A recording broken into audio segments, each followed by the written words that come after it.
আমরা কোনোভাবে আমরা আমাদের দেশের সার্বভৌমত্ব এবং আমাদের এই দেশকে কখনোই কোন পরাশক্তির কাছে আমরা কোনোভাবে আমরা বন্ধক দিব না। আমাদের এই দেশ ভারতের নয়, ভারতের আধিপত্য থাকবে না, এখানে পিন্ডির আধিপত্য থাকবে না, এখানে কোনো মার্কিন আধিপত্য থাকবে না, কোন পরাশক্তির আধিপত্যের ক্ষেত্র এই বাংলাদেশকে আমরা কোনোভাবেই হতে দিব না।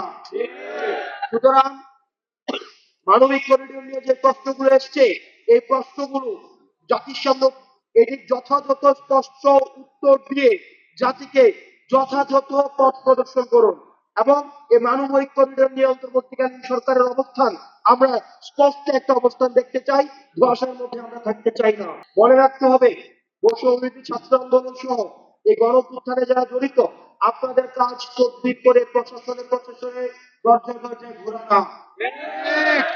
আপনাদের আপনাদের প্রতিনিধি হিসেবে এই গণঅভ্যুত্থানের প্রতিনিধি হিসেবে দুইজন ছাত্র উপদেষ্টা রয়েছেন। আমরা আপনাদেরকে অনুরোধ করব যাতে করে আপনাদের বিরুদ্ধে কোনো ধরনের নেতিবাচক মতামত দেওয়া যায় বা মন্তব্য করা যায় এমন কোন কর্মকাণ্ডে আমরা কখনোই জড়িত হব না। সেজন্য প্রশাসনকে বা স্থানীয় সরকারকে যদি আমরা কোনোভাবে সহায়তা করতে পারি আইন শৃঙ্খলা রক্ষা করার ক্ষেত্রে, আমরা আইন শৃঙ্খলা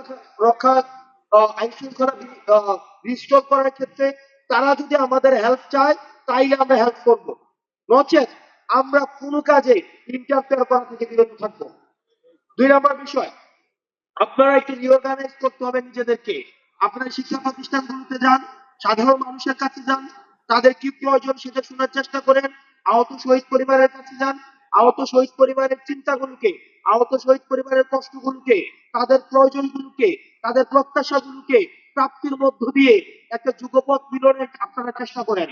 এবং আপনাদের প্রথম এবং প্রধান এখন বর্তমানে কাজ হচ্ছে আহত শহীদ পরিবারের প্রয়োজনগুলোকে পূরণ করা।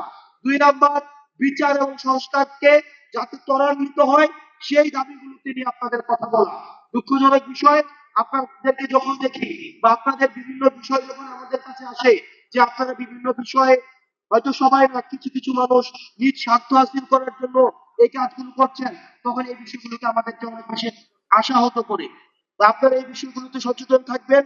সর্বশেষ, আমাদের আগামী আর 26 দিনের মধ্যে এই অন্তর্বর্তীকালীন সরকার আমাদেরকে কথা দিয়েছেন যে 26 দিনের মধ্যে আমাদের জুলাই ঘোষণাপত্র দিবেন। আমরা এই বিষয়ে একটু ওয়াচফুল রয়েছি। আজ 26 কর্মদিবসের মধ্যে যদি জুলাই ঘোষণাপত্র না আসে এবং জুলাই ঘোষণাপত্রে যদি এই জুলাই ঘোষণাপত্রে আমাদের আকাঙ্ক্ষার প্রতিফলন না ঘটে, তাহলে কিন্তু আবার আমরা রাস্তায় নামতে বাধ্য হবো।